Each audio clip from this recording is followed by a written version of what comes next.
Em Israel, o século 7 antes da Era Comum foi um ponto de inflexão que marcou o início da religião do judaísmo. Ezequias havia deixado um legado difícil. Determinado a não repetir os erros do pai, seu filho Manassés, 687 a 642 antes da Era Comum, permaneceu um vassalo leal da Assíria, e Judá prosperou durante seu longo reinado. Os assírios não exigiam que seus aliados adorassem Assur, seu deus nacional, mas, inevitavelmente, alguns de seus símbolos religiosos tornaram-se bastante visíveis. Manassés não estava interessado na adoração exclusiva de Yahweh. Reconstruiu os santuários rurais que Ezequias havia destruído, ergueu altares a Baal, introduziu uma imagem de Azerá no templo de Jerusalém, colocou estátuas dos cavalos divinos do sol na entrada do templo e instituiu o sacrifício de crianças fora de Jerusalém. O historiador bíblico se mostrou horrorizado com esses acontecimentos, mas poucos súditos de Manassés teriam achado essas práticas surpreendentes, pois, como demonstraram os arqueólogos, muitos possuíam ícones semelhantes em suas próprias casas. Apesar disso, havia um descontentamento generalizado nas regiões rurais devastadas pelas invasões assírias.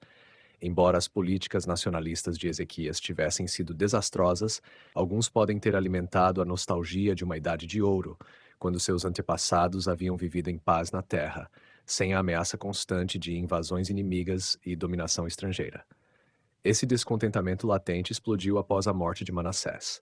Seu filho Amon reinou por apenas 2 anos antes de ser assassinado em uma revolta palaciana liderada pela aristocracia rural, que a Bíblia chama de Haaretz, o povo da terra. Os líderes do golpe colocaram no trono o filho de 8 anos de Amon, Josias. Como sua mãe vinha de Boscat, uma pequena aldeia nas colinas de Judá, ele era considerado um dos seus.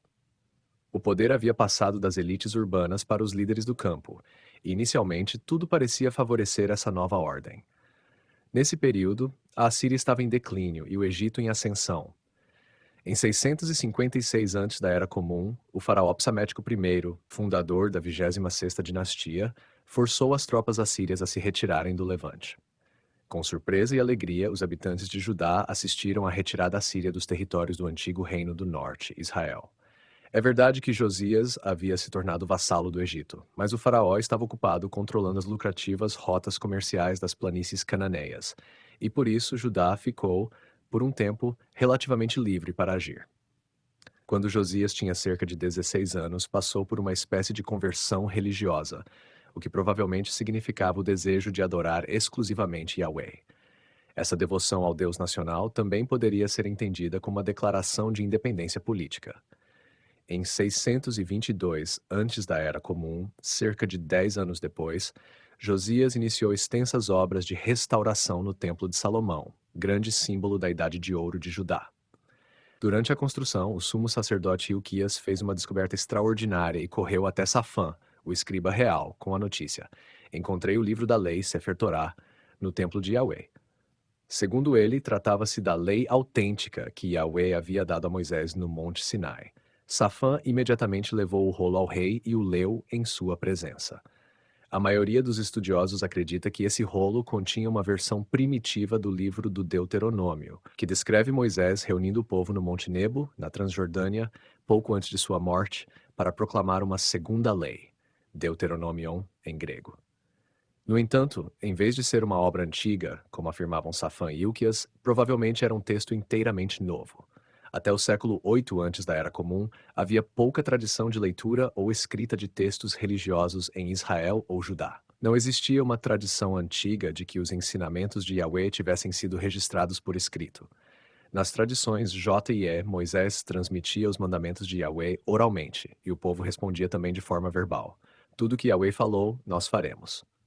Essas tradições não mencionavam os 10 mandamentos. Originalmente, as tábuas de pedra, escritas pelo dedo de Deus, provavelmente continham os planos revelados do tabernáculo, onde Yahweh habitara com seu povo durante o período no deserto. Somente mais tarde, os autores deuteronomistas acrescentaram ao relato Gé a ideia de que Moisés escreveu todas as palavras de Yahweh e tomou o livro da aliança Sefer Torá e o leu aos ouvidos do povo. Agora, Safã afirmava que aquele era exatamente o rolo que Ilquias havia encontrado no templo. Durante séculos, esse documento precioso teria estado perdido. e seus ensinamentos nunca haviam sido plenamente aplicados. Com a redescoberta do Sefer Torá, o povo de Yahweh poderia iniciar um novo começo. Isso, contudo, não foi uma falsificação cínica. Naquela época, era costume que aqueles que desejavam transmitir um novo ensinamento religioso atribuíssem suas palavras a uma grande figura do passado. Os deuteronomistas acreditavam estar falando em nome de Moisés em um momento de grave crise nacional. O mundo havia mudado drasticamente desde o tempo do Êxodo, e a religião de Yahweh estava em perigo. Em 722 antes da Era Comum, o Reino do Norte, Israel, fora destruído e milhares de seus habitantes haviam desaparecido sem deixar vestígios. O reino de Judá escapara por pouco da aniquilação nos dias do rei Ezequias. Somente Yahweh, e não os deuses cujo culto Manassés havia restaurado, poderia salvar seu povo. Muitos profetas haviam exortado o povo a adorar somente Yahweh, e agora, finalmente, Judá tinha um rei capaz de restaurar as glórias do passado. Era isso que Moisés diria a Josias e ao seu povo, se estivesse proclamando uma segunda lei naquele momento. Assim que ouviu as palavras do rolo, Josias rasgou suas vestes em grande aflição. Grande deve ser a ira de Yahweh que se acendeu contra nós, exclamou, porque nossos antepassados não obedeceram ao que está escrito neste livro, praticando tudo o que nele se encontra. A passagem da transmissão oral da religião para um texto escrito foi um choque. Aqui, como em outros trechos da Bíblia, isso provocou um sentimento de angústia, culpa e insuficiência. A verdade religiosa soava completamente diferente quando apresentada dessa forma. Tudo se tornava claro, definido, muito diferente do conhecimento mais sutil transmitido oralmente. Na Índia, acreditava-se que não era possível transmitir um ensinamento espiritual por escrito. Não se poderia, por exemplo, compreender plenamente o sentido das Upanishads apenas pela leitura dos textos. Mas os deuteronomistas transformaram o Yahwismo em uma religião do livro. A partir de então, no Ocidente, o critério da ortodoxia religiosa passaria a ser uma escritura escrita. Josias consultou imediatamente a profetisa Hulda, para quem o Sefer Torá significava uma única coisa. Ela recebeu um oráculo de Yahweh. Trarei desgraça sobre este lugar e sobre seus habitantes, cumprindo tudo o que está escrito no livro que o rei de Judá leu, porque me abandonaram e sacrificaram a outros deuses. A reforma era claramente necessária, e Josias convocou todo o povo para ouvir as instruções claras do rolo. Diante deles, leu tudo o que estava escrito no livro da aliança, encontrado no templo de Yahweh. O rei ficou de pé junto à coluna e fez uma aliança diante de Yahweh, comprometendo-se a seguir Yahweh, guardando seus mandamentos, seus decretos e suas leis, de todo o coração e de toda a alma, cumprindo as palavras da aliança conforme estavam escritas naquele livro. Todo o povo aderiu à aliança. Josias iniciou imediatamente um programa que seguia a Torá de Yahweh ao pé da letra. Primeiro, erradicou as tradições cultuais que seu avô Manassés havia restaurado, queimando as imagens de Baal e Azerá, abolindo os santuários rurais, destruindo a casa dos prostitutos sagrados no templo, o local onde israelitas sacrificavam seus filhos a Moloque e as imagens dos cavalos solares assírios. O relato parece uma verdadeira onda de destruição. Quando se voltou para os antigos territórios do reino de Israel, porém, Josias foi ainda mais implacável. Ali não apenas demoliu os antigos templos de Yahweh em Betel e Samaria, como também executou os sacerdotes dos santuários rurais e profanou seus altares. O Sefer Torá revelava que durante séculos, os reis de Israel e Judá haviam tolerado práticas que Yahweh proibira desde o início. Mostrava que Yahweh exigia lealdade exclusiva. Ouve, Israel, dissera Moisés ao povo no Monte Nebo. Yahweh é o nosso Deus. Yahweh é o único. Eles deveriam amá-lo com todo o coração e toda a alma. O amor a Yahweh implicava que os israelitas não deveriam adorar outros deuses, os deuses dos povos ao redor. Moisés havia insistido que, ao entrarem na Terra Prometida, não deveriam manter qualquer relação com os habitantes nativos de Canaã. Não deveriam fazer alianças com eles, nem demonstrar compaixão, mas eliminar sua religião. Procedam assim, derrubem seus altares, destruam suas estelas, cortem seus postes sagrados e queimem suas imagens. Em sua reforma, Josias obedecera às instruções de Yahweh, literalmente. Os deuteronomistas afirmavam ser conservadores, retornando à fé original de Israel. Na realidade, eram profundamente inovadores. Proibiram símbolos como o poste sagrado Asherah e as pedras erguidas Masseboth, que sempre haviam sido perfeitamente aceitáveis. Em seu código legal, introduziram algumas medidas surpreendentes. Em primeiro lugar, o culto de Israel foi rigidamente centralizado. O sacrifício só poderia ser oferecido em um único santuário, o lugar onde Yahweh havia estabelecido seu nome. Jerusalém não é mencionada explicitamente, mas no século 7 antes da Era Comum era o único templo capaz de desempenhar esse papel. Isso significava que os outros templos e os santuários rurais, onde o povo havia adorado Yahweh por séculos, deveriam ser destruídos. Em segundo lugar, os deuteronomistas permitiram o abate secular de animais. No mundo antigo, em geral, só se podia comer carne que tivesse sido sacrificada ritualmente em um espaço sagrado. Mas, agora que os templos locais haviam sido abolidos, as pessoas que viviam longe demais de Jerusalém podiam abater animais em suas próprias cidades, desde que não consumissem o sangue, que continha a força vital, mas o derramassem reverentemente no chão. Os deuteronomistas haviam criado uma esfera secular, com regras e coerência próprias, funcionando ao lado do culto. O mesmo princípio se aplicava à sua reforma judicial. Tradicionalmente, a justiça era administrada pelos anciãos tribais nos santuários locais, mas agora os deuteronomistas instituíram juízes estatais em todas as cidades, com um tribunal supremo em Jerusalém para os casos mais complexos. Por fim, retiraram do rei seus poderes tradicionais. Ele já não era uma figura sagrada. Em uma ruptura notável com os costumes do Oriente Próximo, limitaram drasticamente as prerrogativas do soberano. Sua única função era ler a Torá escrita, observando cuidadosamente todas as palavras desta lei e estes estatutos, sem elevar-se acima dos demais membros da comunidade, nem desviar-se dos mandamentos, nem para a direita nem para a esquerda, para que ele e seus descendentes governem por muito tempo sobre o reino de Israel. O rei já não era filho de Deus, servo especial de Yahweh ou membro do conselho divino. Não possuía privilégios especiais, mas como o povo estava submetido à lei. Como puderam os deuteronomistas justificar essas mudanças que subvertiam séculos de tradição sagrada? Não sabemos exatamente quem eram. O relato da descoberta do rolo sugere que incluíam sacerdotes, profetas e escribas. Seu movimento pode ter se originado no Reino do Norte e migrado para Judá após a destruição de Israel em 722 antes da Era Comum. Também podem refletir as ideias do Am-Haaretz, que havia colocado Josias no trono. Josias foi central para os deuteronomistas. Eles o veneravam como um novo Moisés e acreditavam que era um rei maior do que Davi. Além de reformar a lei, também reescreveram a história de Israel, que, segundo sua visão, culminava no reinado de Josias. Primeiro editaram as narrativas mais antigas Jora e É, adaptando-as às condições do século VII.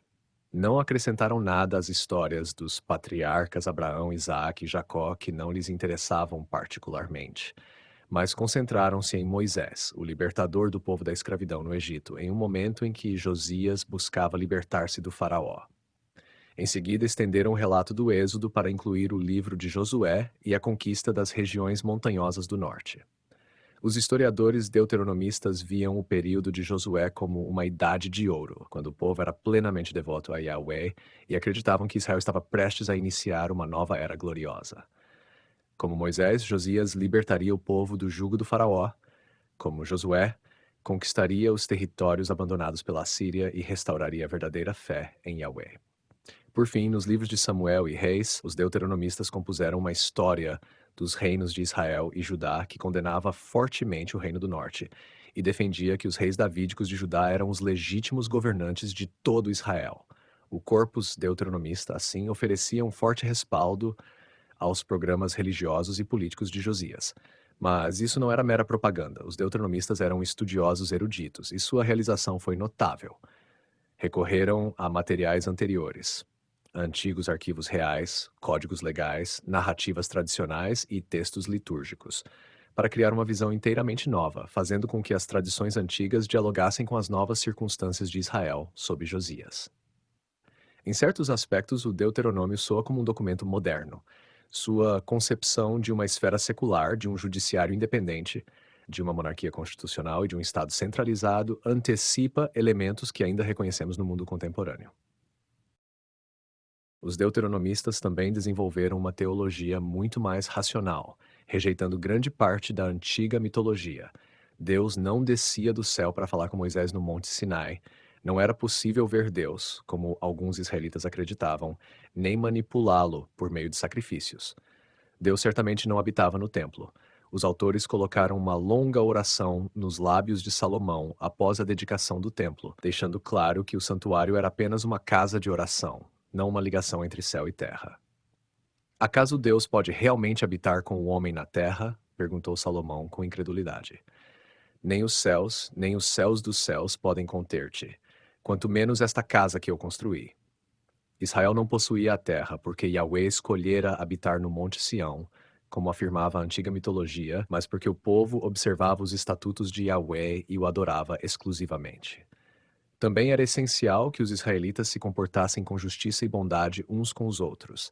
Só manteriam a terra e prosperariam se destinassem parte de sua renda aos órfãos e às viúvas, ou deixassem nos campos, após a colheita, parte das uvas, das azeitonas ou do trigo para os pobres. Deveriam lembrar que haviam sido oprimidos no Egito e imitar a generosidade do próprio Yahweh. Não endureças o teu coração, nem feches a mão ao teu irmão necessitado, disse Moisés ao povo. Antes, abre, sim, abre a tua mão para ele. Os israelitas deviam garantir os direitos das mulheres abandonadas, proteger o estrangeiro residente, Ger, e libertar seus escravos após 6 anos de serviço.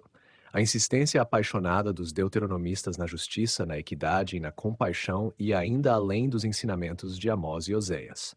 Se sua reforma tivesse sido plenamente aplicada, teria transformado completamente a vida política, social, religiosa e judicial de Israel.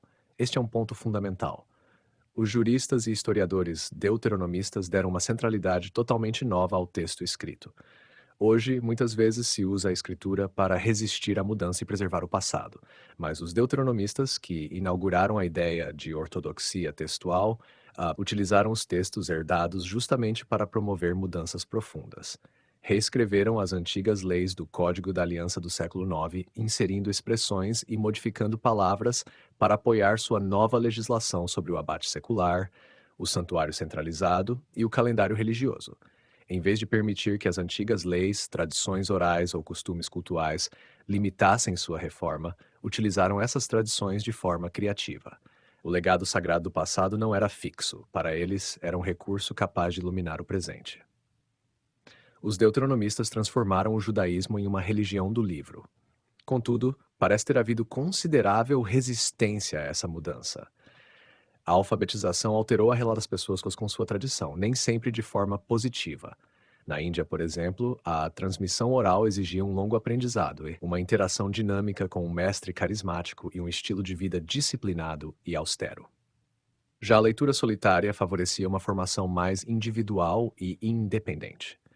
O discípulo deixava de depender do guru e podia examinar os textos por conta própria, tirando suas próprias conclusões. Mas seu conhecimento podia tornar-se mais superficial, pois talvez não sentisse necessidade de ir além das palavras ou de experimentar o silêncio interior que transcende conceitos e linguagem.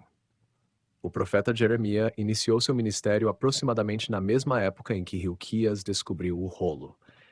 Ele associou sua vocação a essa descoberta do Sefer Torá e, embora não fosse escriba, seu discípulo Baruch registrou seus oráculos por escrito. Jeremias admirava profundamente Josias e provavelmente mantinha relações com Hilquias e Safã.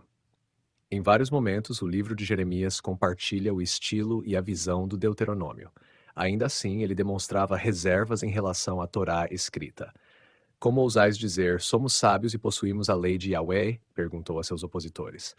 Vede como foi falsificada pela pena enganosa dos escribas. O texto escrito podia subverter a ortodoxia por simples manipulação e distorcer a tradição ao transmitir informação em vez de sabedoria. Os escribas, concluiu Jeremias, seriam confundidos e desmoralizados. Eles rejeitaram a palavra davar de Yahweh, que sabedoria tem então. No hebraico bíblico, davar designava o oráculo falado de Deus, proclamado pelos profetas, enquanto sabedoria referia-se à tradição oral da comunidade. Já nesse estágio inicial, surgiam preocupações quanto ao valor espiritual de uma escritura escrita. Em um estudo sobre movimentos judaicos modernos, o renomado estudioso Haim Soloveitchik argumenta que a transição da tradição oral para textos escritos pode levar a uma postura religiosa rígida, conferindo ao estudante uma sensação enganosa de clareza e certeza sobre questões que são, em essência, elusivas e inefáveis. Os deuteronomistas eram pensadores ousados e criativos, mas sua teologia frequentemente assumia um tom inflexível. Destruireis completamente todos os lugares onde as nações que expulsardes serviram aos seus deuses, instruía Moisés ao povo.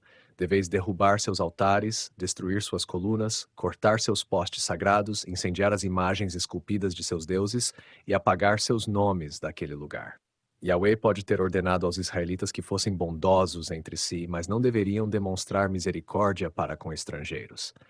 O historiador deuteronomista descreveu, aparentemente com aprovação, o massacre dos habitantes de Ai por Josué. Quando Israel terminou de matar todos os habitantes de Ai no campo aberto e no deserto para onde os haviam perseguido, e todos, sem exceção, haviam caído ao fio da espada, todo Israel voltou a Ai e exterminou todos os seus habitantes. O número dos que caíram naquele dia, homens e mulheres juntos, foi de 12.000, toda a população de Ai. Excesso de certeza e clareza podia conduzir à intolerância cruel. O deuteronomista provavelmente concluiu sua história com a descrição da primeira Páscoa celebrada no Templo de Jerusalém. Após destruir os templos de Samaria e matar seus sacerdotes, Josias convocou todo o povo para celebrar o Pesach, como está prescrito neste rolo da aliança. Essa foi outra inovação deuteronomista. Até então, a Páscoa era uma celebração privada e familiar, realizada no lar. Agora tornava-se uma celebração nacional. Finalmente, sugere o historiador, o povo celebrava o Pesach da maneira que Yahweh desejava. Nunca houve uma Páscoa como essa desde os dias em que os juízes governavam Israel, nem durante todo o período dos reis de Israel e dos reis de Judá. Foi somente no 18º ano do rei Josias que tal Páscoa foi celebrada em honra de Yahweh em Jerusalém. Era o início de uma nova era política e religiosa. O pequeno reino de Judá parecia prestes a entrar em uma nova idade de ouro, mas o grande experimento de Josias terminou em tragédia. O mapa do Oriente Médio estava mudando. O Império Assírio encontrava-se em seus estágios finais de declínio, enquanto a Babilônia ascendia. Em 610 antes da Era Comum, o faraó psamético morreu e foi sucedido por Necau III, que no ano seguinte marchou pela Palestina para auxiliar o enfraquecido rei assírio. Josias interceptou o exército egípcio em Megido e foi morto no primeiro confronto. Nenhuma de suas reformas sobreviveu à sua morte. O sonho de independência política foi destruído, e Judá tornou-se um ator secundário na disputa entre o Egito e o emergente Império Babilônico, que ameaçava sua própria sobrevivência.